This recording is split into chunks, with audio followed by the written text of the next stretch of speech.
మహాగణాధిపతయే నమః. సదాశివసమారంభాం శంకరాచార్య మధ్యమాం అస్మదాచార్యపర్యంతాం వందే గురుపరంపరాం. శ్రీమాత్రే నమః.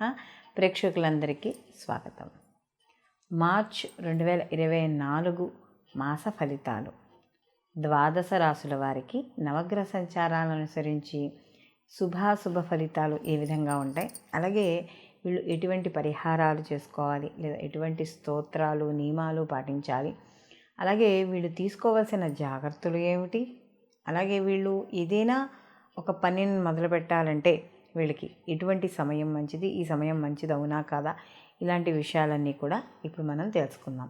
అలాంటి విషయాలు తెలుసుకునే ముందుగా గ్రహస్థితి కానీ ఈ మాసంలో చూసుకుంటే 15 తారీఖు నుండి, అంటే ఇక్కడ మనకి మార్చి 15న కుజుడు మకరం నుండి కుంభంలోకి ఆయన సంచారం చేయడం అనేది జరుగుతుంది. అలాగే 14వ తారీఖున రవి కూడా కుంభంలోంచి మీనంలోకి, అలాగే గురువు మేషంలోను, రాహు వచ్చి మీనంలోను, కేతువు కన్యలోను, బుధుడు 7వ తారీఖున మీనంలో ఉండి, అంటే అంతకు ముందర ఉన్న ఏదైతే బుధుడు ఉన్నాడో కుంభంలో ఉన్న బుధుడు 7వ తారీఖున మీనంలోకి వెళ్ళి అక్కడ నుండి 25 తారీఖు మార్చున ఆయన మేషంలోకి సంచారం చేయడం అనేది జరుగుతుంది. అలాగే శుక్రుడు కూడా మార్చి 7వ తారీఖున కుంభంలోను, తదనంతరం ఆయన అంటే ఇక్కడి నుంచి ఆయన కుంభంలోకి సంచారం చేయడం అనేది జరుగుతుంది. అలాగే ఇక్కడ ఈ చంద్రుడు కూడా స్వాతి నక్షత్రంలో తులారాశితో మొదలయ్యి, అలాగే జ్యేష్ఠ నక్షత్రం వృశ్చిక రాశితో ఈ మాసం అంతా కూడా ఈయన సంచారం చేయడం అనేది జరుగుతుంది. కాబట్టి ఈ నవగ్రహ సంచారాలను అనుసరించి ద్వాదశ రాశుల వారికి ఏ విధంగా ఉంటుంది అనే విషయాన్ని ఇప్పుడు మనం తెలుసుకుందాం. మిథున రాశిలోకి మృగశిర 3-4 పాదాలు, ఆరుద్ర 1-2-3-4 పాదాలు, అలాగే పునర్వసు 1-2-3 పాదాలు మనకి మిథున రాశిలోకి రావడం అనేది జరుగుతుంది. ఈ మిథున రాశికి రాశ్యాధిపతి చతుర్థాధిపతి, ఈ రాశి చతుర్థాధిపతి అయిన బుధుడు వీళ్ళకి నీచిపడ్డం అనేది జరుగుతుంది. ఎప్పుడు మార్చి 7 నుండి 27వ తారీఖు వరకు.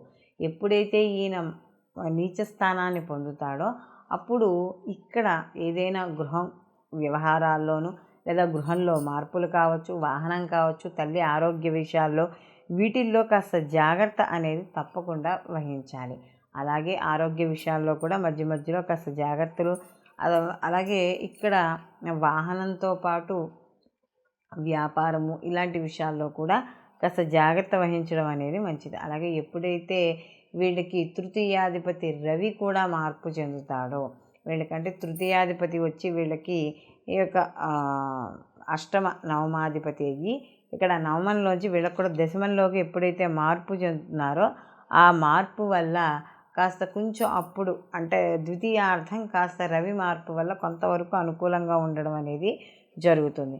అలాగే విద్య, అలాగే వీటికి సంబంధించిన రుణాల విషయాల్లో వాటిల్లో ఇవన్నీ కూడా జాగ్రత్తగా వ్యవహరించుకోవాలి. ఆర్థిక పరంగా కూడా వీళ్ళు కొంత జాగ్రత్తగా వ్యవహరించడం అనేది మంచిది.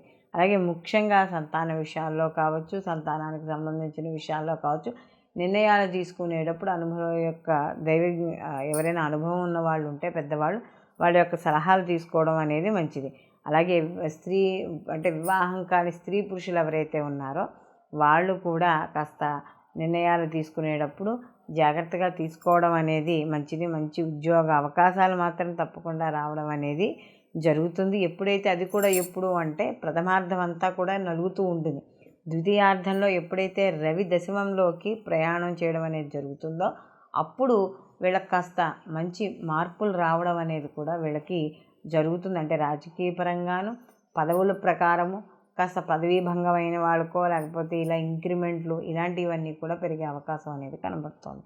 అలాగే ఇక్కడ మిథున రాశి వారికి కానీ చూసుకున్నప్పుడు ఈ యొక్క పంచమాధిపతి అయిన శుక్రుడు కూడా వీళ్ళకి ఈ యొక్క పాపగ్రహాల మధ్య ఉంటున్నాయి. కాబట్టి కాస్త సంతానానికి సంబంధించిన విషయాల్లో కాస్త జాగ్రత్తలు, వాళ్ళ విద్య, ఉద్యోగం, వ్యాపారం ఇలాంటి వాళ్ళ ఆలోచన ధోరణి ఇలాంటి వాటిలన్నిటిలోనూ కూడా జాగ్రత్త తీసుకోవడం అనేది ఉత్తమమైన విషయంగా మనం చెప్పవచ్చు. అలాగే బంధువుల్ని, మిత్రుల్ని కూడా కలుసుకుంటారు.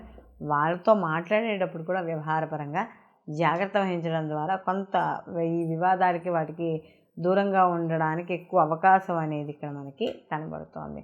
కాబట్టి వీరు మరిన్ని మంచి ఫలితాలు పొందడానికి వీరు ప్రతిరోజు కూడా విష్ణు సహస్రనామం పారాయణ చేయడం, అలాగే కనకదార స్తోత్రం కానీ లక్ష్మీ అష్టోత్తరం కానీ పారాయణ చేయడం ద్వారా మరిన్ని మంచి ఫలితాలు పొందడం అనేది జరుగుతుంది.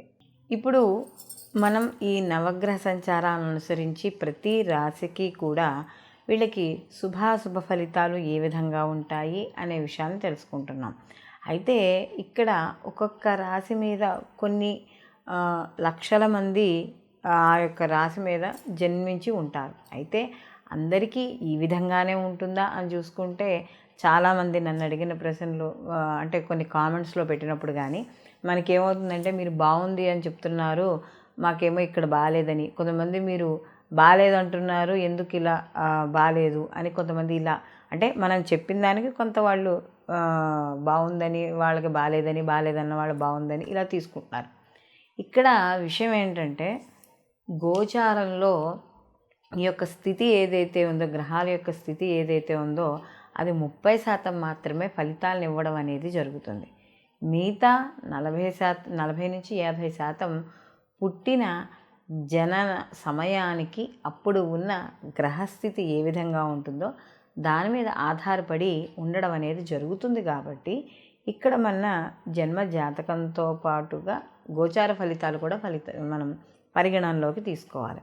ఇక్కడ మనకి ఇంకొక విషయం ఏమిటంటే, మనం పుట్టిన సమయానికి గ్రహస్థితులు వాటి వీక్షణ ఎన్ని డిగ్రీల మీద ఉన్నాయి, శుభగ్రహ వీక్షణ ఉందా లేదా, జరుగుతున్న మహర్దశలు ఏమిటి, అంతర్దశలు ఏమిటి, ఇవన్నీ చూసుకుంటూ, అలాగే గోచారంలో కూడా మనకి ఒక్కొక్క గ్రహం మారుతున్నప్పుడు ప్రతి గ్రహము కూడా ఈ 12 రాశుల్ని చుట్టి వస్తుంది. మారుతున్నప్పుడు ఒక్కో గ్రహము ఆ సమయానికి శుభ ఫలితాలను ఇస్తుంటే ఇంకొక 2-3 గ్రహాలు కొంత అశుభ ఫలితాలను ఇస్తాయి. అప్పుడు మిక్స్ అయినప్పుడు ఏమవుతుందంటే శుభాశుభ ఫలితాలు అనేవి సమానంగా ఉండడం అనేది జరుగుతుంది. ఒక్కొక్కసారి గ్రహాల యొక్క అనుకూలత కూడా చాలా తక్కువగా ఉండడం అనేది జరుగుతుంది గోచారంలో.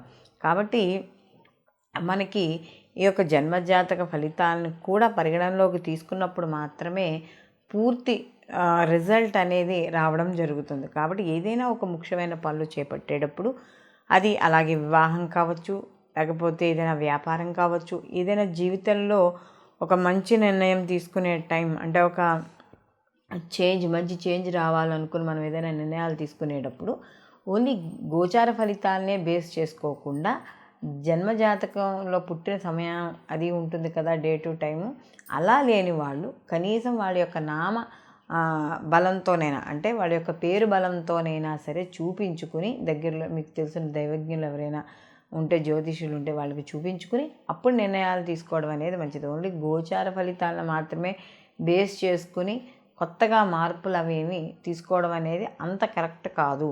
కాబట్టి దీంతోపాటు అవి కూడా చూసుకోవాలి. కాబట్టి దీనికి తగ్గ పరిహారాలు కూడా పాటించాలి. అవి పూజలు అవ్వచ్చు, హోమాలు అవ్వచ్చు, లేకపోతే మీరు చేసుకునే వ్యక్తిగతంగా మీకు చెప్పే ఏదైనా రెమెడీస్ కావచ్చు, ఏవైనా సరే కొంత దైవబలం ద్వారా కూడా ఈ మనకి జాతకంలో ఉండే వ్యతిరేకతలను కానీ, లేకపోతే మనకు ఉండే అప్పుడున్న పరిస్థితిగతుల వల్ల మనకు వచ్చే సమస్యల నుండి కానీ మనం బయటపడడం అనేది జరుగుతుంది.